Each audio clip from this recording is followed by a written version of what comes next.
தேவ பிள்ளைகளே, கர்த்தராகிய இயேசு கிறிஸ்துவை நீங்கள் தெரிந்து கொள்ளும் பொழுது தேவன் உங்களோடு கூட பேசும்படியாய் இடைபடுவார்.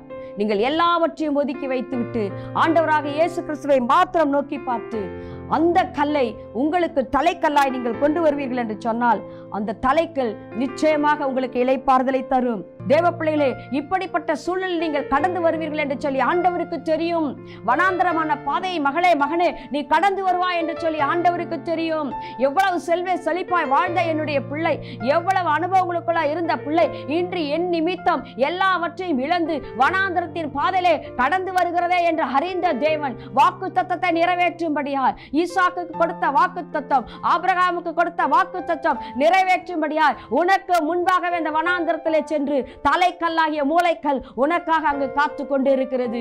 உன் வாழ்க்கையை மாற்றும்படியாக, உன்னோடு பேசும்படியாக, உனக்கு வாக்கு தத்தம் கொடுக்கும்படியாக, உனக்கு உடன்படிக்கை செய்யும்படியாக, உன்னை ஒரு தேசமாய் மாற்றும்படியாக உனக்கு முன்பாக ஒரு தலைக்கல் கடந்து சென்று உனக்காக காத்து கொண்டு இருக்கிறது. ஆகவே கலங்காதே, ஆகவே பயப்படாதே.